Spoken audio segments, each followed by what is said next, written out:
하지만 하나님께서는 내게 말씀하십니다. 네 옳은 거 좋다. 하지만 네가 온유했으면 좋겠다. 그래서 사람의 마음을 얻고 그 사람을 향한 영향력들이 유지되었으면 좋겠다. 내가 너를 통하여 그 영혼을 향하여 하고 싶은 일이 있는데 네가 온유함이 없어 그 길이 막히는 것이 참 답답하다.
개인적으로 팔복에 대해서 말씀을 준비하면서 그것이 제게 은혜가 되는 것 같습니다. 한 주간 동안에 히브리서 4장 말씀처럼 그 살아있고 운동적인 말씀이 뭔가 일하신다. 내 순종은 더디지만 내 불순종의 자리가 너무 많지만 그럼에도 불구하고 하나님이 일하신다라는 생각들을 지울 수가 없어 2021년 하나님이 이 복이 내가 누리는 복이 되게 하시겠다라는 소망을 품게 하시는 것 같습니다. 오늘은 온유한 자는 복이 있나니 그들이 땅을 기업으로 받을 것이며 라는 말씀으로 함께 나누겠습니다. 여러분들 땅에 대한 관심이 좀 있으십니까? 땅에 대한 관심은 참 많은 것 같습니다. 성경에 나와 있는 온유한 자가 땅을 기업으로 받는다고 했는데 온유함에 대한 관심은 별로 없는 것 같아요. 나약한 것 같고 힘이 없는 것 같고 현 시대가 추구하는 가치는 온유함은 사라진 채 땅만 구하는 현 시대의 모습이 있다는 것입니다. 자, 그런데 성경은 이렇게 말하고 있습니다. 온유한 자는 복이 있나니 땅을 기업으로 얻을 것이다 라고 말씀하고 있습니다. 여러분 성경에 가장 온유한 자라고 일컬어졌던 사람이 누구인가요?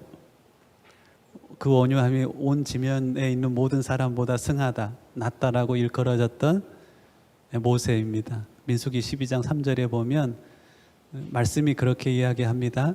이 사람 모세는 지면에 있는 모든 사람보다 온유함이 승하다라고 말하고 있습니다. 그 온유함은 헬라어로 프라우스라는 말인데요. 이 말은 무슨 말이냐면 사물에 관해서는 부드럽다는 겁니다. 그리고 사람에 관해서 쓰일 때는 겸손하고 온화하며 온순하다는 겁니다. 반대말은 뭔가요? 거칠고 사납고 난폭하고. 그것이 동물에 관해서 쓰일 때도 있습니다. 그때는 훈련되어서 잘 길들여진 온순하고 부드러운 모습을 뜻합니다. 조금 더 발전하면 화가 나거나 흥분되어 있을 때 달래거나 진정시키는 것을 의미한다라고 나와 있습니다. 이 프라우스라는 말은 힘이 없다는 말이 아닙니다. 힘을 컨트롤한다는 말이고 특별하게 사전에 보면 자신을 평가절하하고 부당하게 대우하며 해롭게 하는 자들에 대한 성향 및 행동을 묘사할 때 사용한다. 여러분들을 평가절하하는 사람이 있을 수 있어요. 부당하게 대우하는 사람이 있을 수 있고 해롭게 하는 자들이 있을 수 있습니다. 모세가 40년간 광야에서 경험했던 것입니다. 자신을 평가절하하고 부당하게 대하고 해롭게 하려고 하는 그 사람들에 대해서 모세는 어떻게 했다고요? 온유했다는 겁니다. 그들을 위해서 기도했고 그들을 섬기기 위해서 끊임없이 애썼던 모세의 모습을 향하여서 온유함이 지면의 모든 사람보다 승하다라고 말씀하고 있다는 것입니다. 여러분들 어떠세요? 여러분들 평가절하하는 사람, 여러분들을 부당하게 대하는 사람 때로는 여러분들을 해롭게 하는 사람이 우리 주변에 있을 겁니다. 그러면 제일 먼저 무너지는 것이 우리의 감정이 무너집니다. 그래서 온유하다는 것은 이 감정을 컨트롤할 수 있는 능력이 포함되는 것을 뜻합니다. 하버드 대학 심리학 교수인 데니엘 콜만이라는 사람이 이모셔널 쿼티언트라는 이 감성 지수에 대해서 이야기를 합니다. 혹시 괜찮은 사람과 탁월한 사람의 결정적인 차이가 무엇인지 아십니까? 라고 질문합니다. 이 말은 무슨 말이냐면 많은 사람들에게 정치 영역, 경제 영역, 군사 영역, 사회 영역에 있어서 탁월하게 영향력을 미치는 사람들의 특징을 데니엘 콜만은 찾아보았다는 겁니다. 탁월하게 영향력을 미친 사람의 특징이 뭐냐면 그들에게는 이것이 있다는 거예요. Emotional self-control. 무슨 말이냐면 감성적 자기 통제 능력이 있다는 것입니다. 그래서 최선을 다했던 일이 실패했을 때도, 믿었던 사람에게 배신당했을 때도, 억울한 누명을 쓰거나 비난을 받을 때에도 흔들리지 않고 자기 마음을 컨트롤하는, 자기 감성을 통제하는 능력이 있었다는 것입니다. 내 감정이 흔들리면 바로 영향을 받은 게 있는데, 뭐가 영향을 받냐면 우리의 혀가 영향을 받습니다. 그래서 온유하다는 것은 감성을 컨트롤하는 것에서 나아가서 무엇을 컨트롤하는 것이냐면 자기의 혀를 컨트롤하는 것이고요. 여기에서 나아가서 감성이 무너졌고 혀를 컨트롤할 수 없는데 이 사람이 힘이 있어요. 파워가 있어요. 그러면 이 사람을 통해서 뭐가 드러나냐면 갑질이라는 것이 드러납니다. 그래서 온유한 사람은 세 가지를 컨트롤하는 겁니다. 감성을 컨트롤하고 혀를 컨트롤할 뿐 아니라 힘을, 권력을 컨트롤할 수 있는 능력이 바로 온유한 사람이 가지고 있는 능력인 것입니다. 이 온유한 자는 무엇을 얻는다고 이야기하고 있어요? 땅을 기업으로 받을 것이다 라고 말씀하고 있습니다. 이 땅은 헬라어로 게르라는 말입니다. 이 땅에서의 땅일까요? 아니면 다른 땅일까요? 제가 궁금했어요. 성경에 온유한 사람이 땅을 얻었나라고 살펴봤습니다. 모세는 온유한 사람인데 땅을 얻었나요? 가나안 땅을 밟지도 못했죠. 하다못해 자기의 무덤 또한 땅에 존재하지 않습니다. 묻힐 땅도 얻지 못했던 온유함이 온 지면에 있는 모든 사람보다 승했던 모세. 온유했는데 땅을 얻지 못했습니다. 그렇죠? 예수님은 마태복음 11장 29절에 보면 나는 마음이 온유하고 겸손하니, 온전히 온유했던 그 예수님이 세상에서 땅을 얻었을까요? 성경은 이렇게 말씀하고 있습니다. 여우도 굴이 있고 공중에서도 거처가 있으되 인자는 머리 둘 곳이 없다. 머리 둘 곳도 없었던, 잘 곳도 없었던 그런 예수님.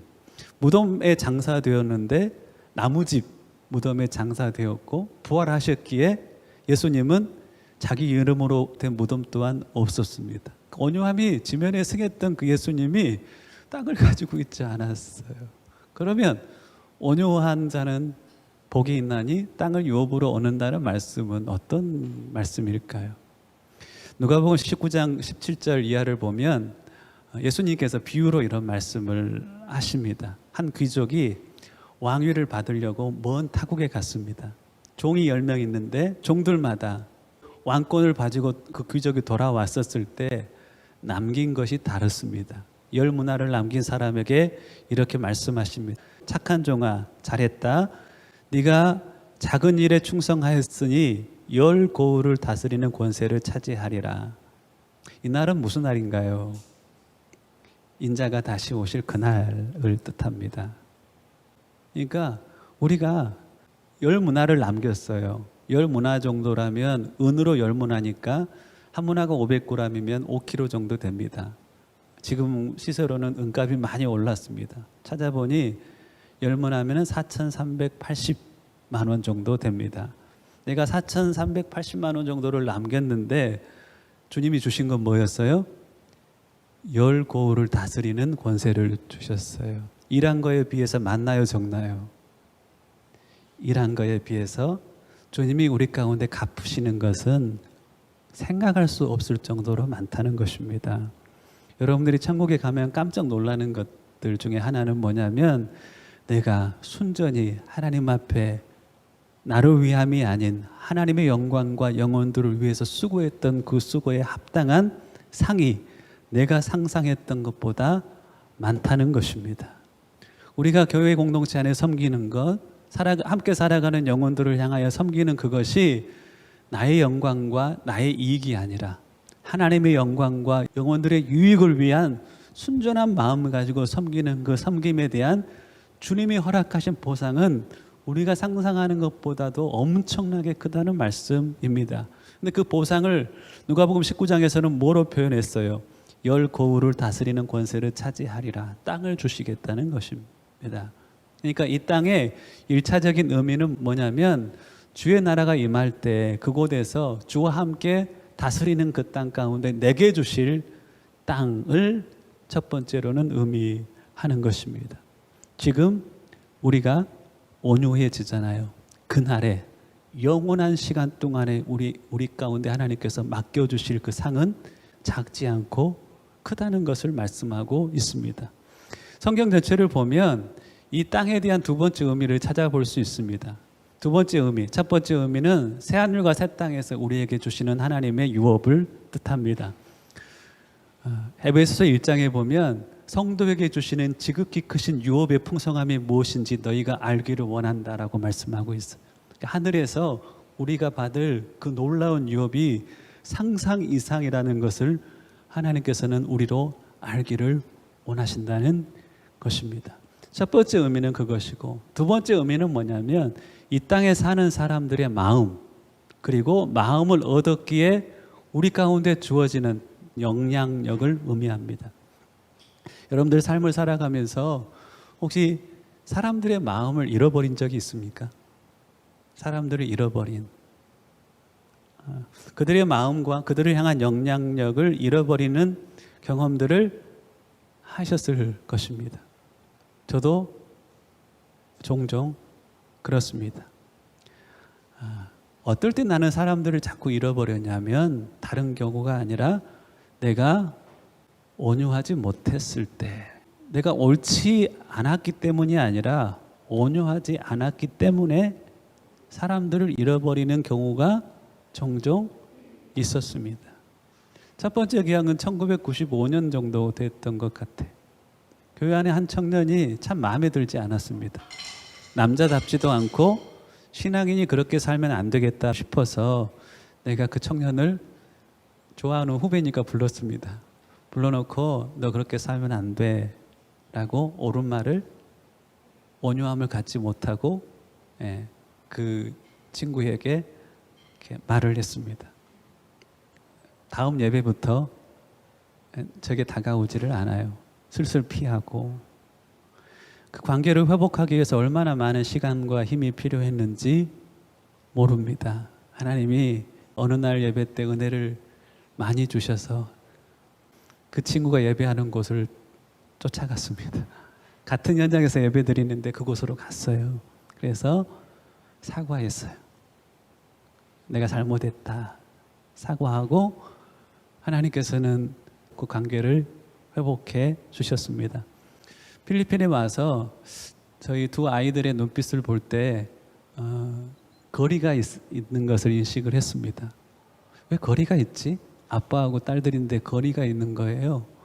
근데 하나님이 생각나게 하신 것이 뭐냐면, 그 아이들을 내가 한국 땅에서 대할 때 바쁘다는 핑계로 여러 가지 이유 때문에 그 아이들을 향하여 온유하지 않게 되었던 순간순간을 생각나게 해주셨어요. 하나에게 찾아가서 용서를 구했습니다.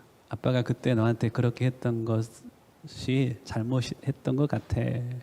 미안해 라고 했습니다. 필리핀에 와서도 마찬가지입니다. 내가 옳지 않았기 때문이 아니라 내가 온유하지 않았기 때문에 사람을 잃어버린 경우들이 종종 생기더라는 것입니다. 어떤 경우는 하나님이 주시는 은혜 때문에 갈등이 참 있었는데도 불구하고 하나님이 주시는 은혜로 온유하게 반응을 했었기에 그 사람의 마음도 그 사람을 향한 영향력도 하나님의 은혜로 유지할 수 있었던 사람도 있었습니다. 여기에 있는 사람 중에도 있는 것 같습니다.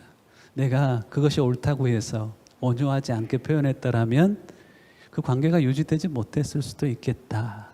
하나님이 은혜를 주셔서 참 다행이다 라고 생각하는 사람도 있습니다. 내가 온유하지 못했기 때문에 사람을 잃어버릴 뻔했던 상황도 있습니다. 그때는 언제였냐면 나는 이것이 옳다 싶어서 말을 했어요. 온유함은 없는 채. 근데 너무 감사하게 있잖아요. 그 사람이 온유했어요. 내가 온유하지 못함 때문에 그 사람이 온유하지 못했으면 그 사람을 잃어버렸을 거예요. 그리고 그 사람을 향한 영향력도 잃어버렸을 거예요. 그런데 다행히 내 온유하지 못함 앞에 있었던 그 대상이 온유했어요. 그래서 그 관계도 그 마음도 서로를 향한 선한 영향력도 유지할 수 있는 그런 사람도 있어요. 얼마나 고마운지 생각해 보면 나의 부족함 앞에 그의 온전함이 이 관계를 유지했던 것을 생각할 때 얼마나 감사한지 몰라요. 여러분들 온유함이라는 것은 그 대상이 나에게 온유하게 대하지 않았을 때 있잖아요.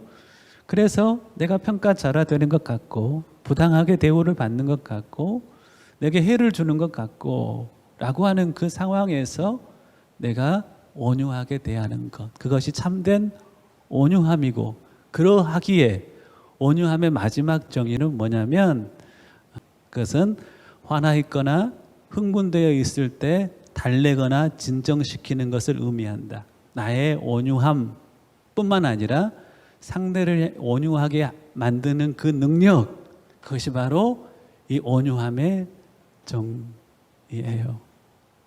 누가 나에게 온유하지 않고 거칠게 다가오면 마음이 힘듭니다.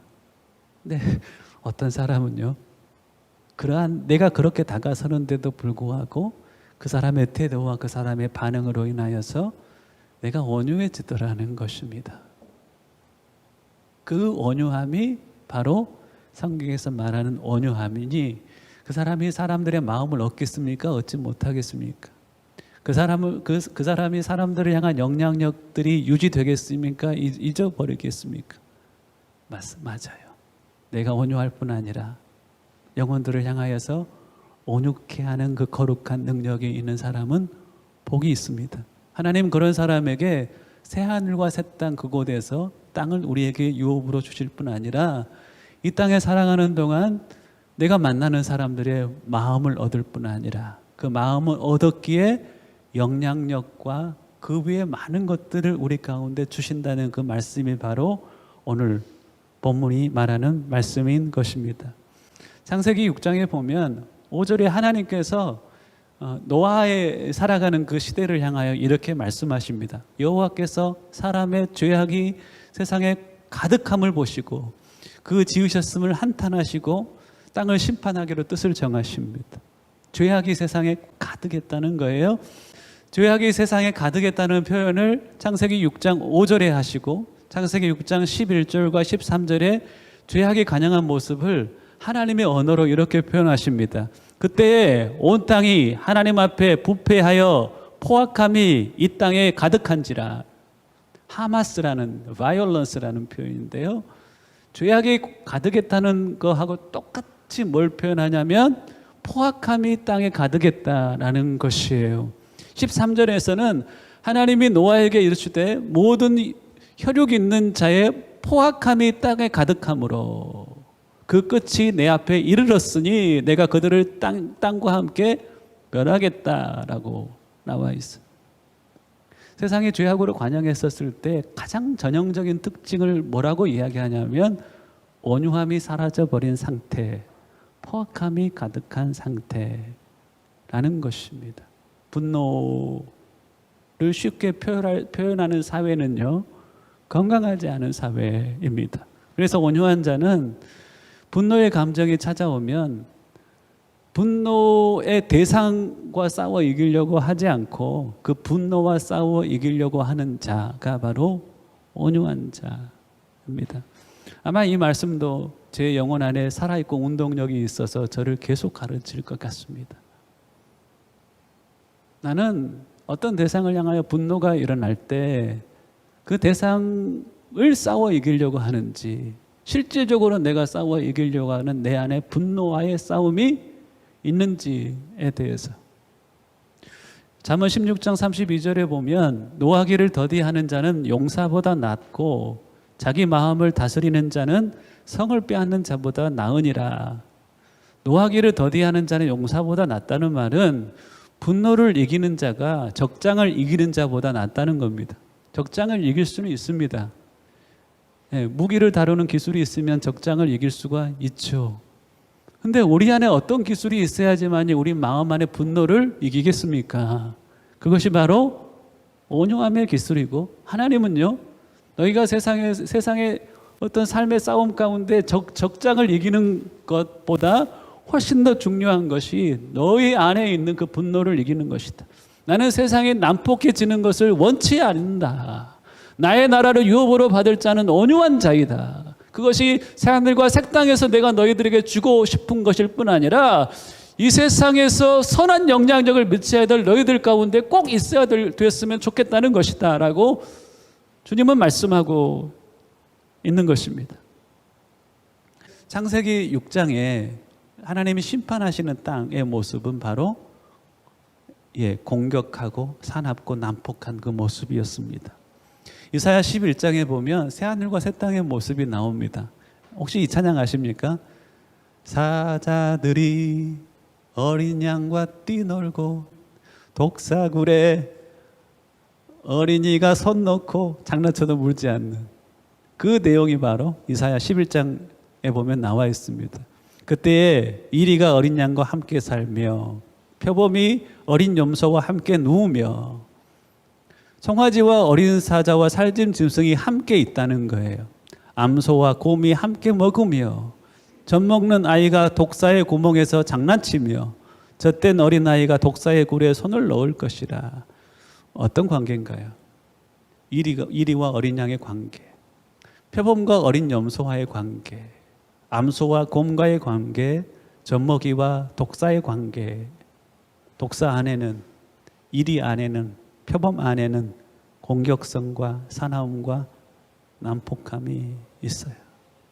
근데 그 공격성과 사나움과 난폭함이 사라져버린 곳, 그것이 어떤 것이냐면 새하늘과 새 땅이라는 것입니다. 그 땅에서 하나님이 주신 땅을 유업으로 받을 자는 어떠한 자이냐면 이 공격성과 사나움과 난폭함을 이긴 자들이 땅을 유업으로 받는다라고 말씀하고 있습니다. 제가 말씀을 시작하면서 온유한 자는 세 가지를 컨트롤하는 능력이 있다라고 말씀드렸습니다. 첫 번째는 감성을 컨트롤하는 것, 두 번째는 혀를 컨트롤하는 것, 세 번째는 제가 교회를 생각할 때 많이 생각하는 겁니다. 온유한 자는 힘을 컨트롤하는 능력이 있어요. 제가 근래에 어떤 분과 대화하면서 이 이야기가 입에서 나왔던 것 같습니다. 목사도 이제 직분자고 장로나 안수집사 권사가 직분자입니다.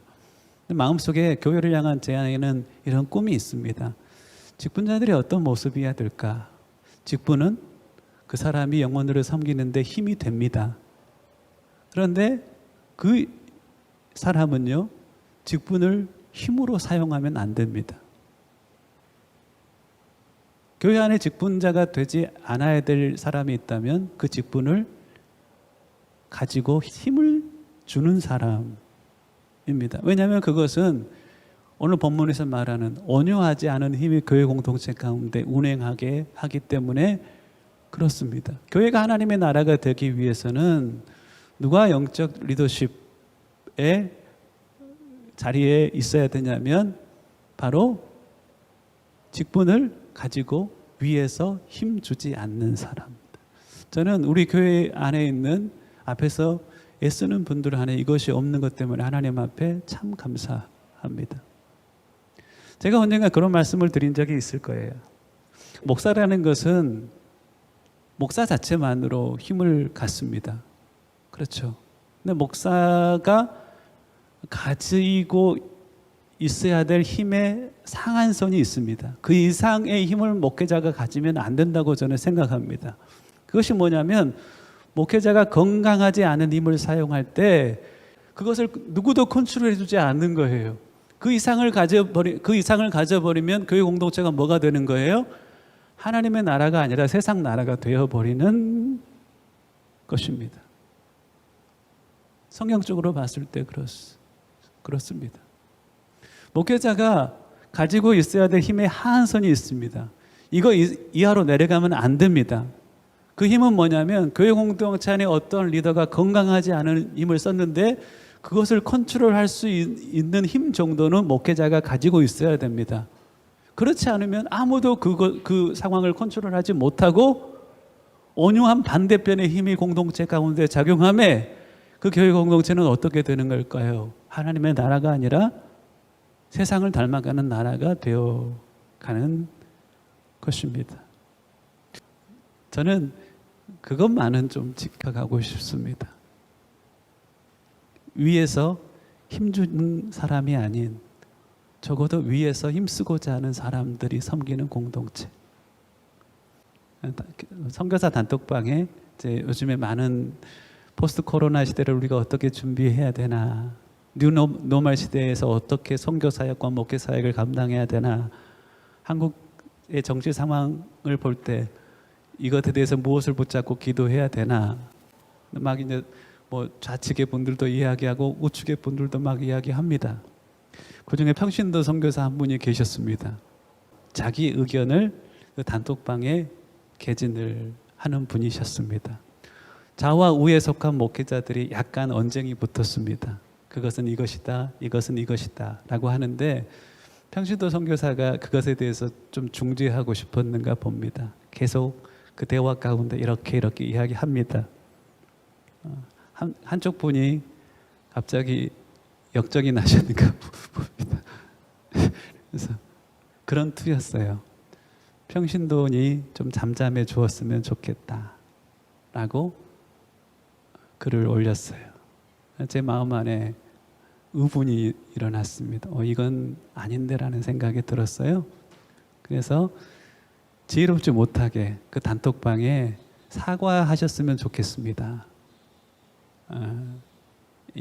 이것은 아닌 것 같습니다 라고 했다가, 제가 마태복음 18장 말씀을 좋아하잖아요. 어떤 옳지 않은 것을 보거든 1대1로 먼저 이야기를 해라. 그리고 그 말 듣지 않거든 두세 사람이 함께 이야기하고. 저는 그 과정을 거치는 것이 맞다고 생각합니다. 그래서 바로 지우고 개인톡을 드렸습니다. 저는 그런 것이 목회자가 가져서는 안 될 힘이다, 온유하지 못한 모습이다 라고 생각합니다. 제게도 온유하지 못해서 사람들의 마음을 잃어가는 모습들이 있습니다. 마음 안에는 네가 온유하지 못하기 때문이다 라고 말하지만 하나님은 내 자신이 온유하지 못하기 때문이다 라고 늘 가르치시는 것 같습니다. 나는 온유하지 못하게 그 말을 하면서 명분이 있어요. 네가 먼저 온유하지 못했기 때문이다라는 명분과 함께 내가 말하는 것이 옳기 때문이다라는 명분이 있습니다. 하지만 하나님께서는 내게 말씀하십니다. 네 옳은 거 좋다. 하지만 네가 온유했으면 좋겠다. 그래서 사람의 마음을 얻고 그 사람을 향한 영향력들이 유지되었으면 좋겠다. 내가 너를 통하여 그 영혼을 향하여 하고 싶은 일이 있는데 네가 온유함이 없어 그 길이 막히는 것이 참 답답하다. 온유한 남편은 아내라는 영역을 땅으로 얻고 온유한 아내는 남편을 땅으로 얻을 것입니다. 온유한 부모는 자녀를 땅으로 얻을 것입니다. 우리를 비난하고 헐뜯는 사람이 있습니까? 온유하면 그들의 마음을 땅으로 얻을 것이라고 오늘 말씀은 우리에게 말해주고 있습니다. 그가 온유하지 못하기 때문이네. 내가 이럴 수밖에 없다. 내 말이 옳기 때문에 그가 듣지 않으면 내가 이렇게 할 수밖에 없다 라고 말하고 있다면 잠잠히 하나님 앞에 나아가서 주의 음성을 들었으면 좋겠습니다. 너 말이 옳아. 하지만 나는 너를 통하여 의도 세울 뿐 아니라 덕도 세우고 싶어. 네가 옳은 그 일들을 온유함으로 감당해 주었으면 좋겠어. 그 사람의 온유함이 부족하지 나는 너를 통하여 그 사람을 온유하게 바꾸고 싶어 라고 하시는 하나님의 음성 앞에 하나님 온유한 자로 살아가겠습니다. 한 주간 동안 이 말씀이 계속 우리 심령 가운데 살아있고 운동력이 있었으면 좋겠습니다.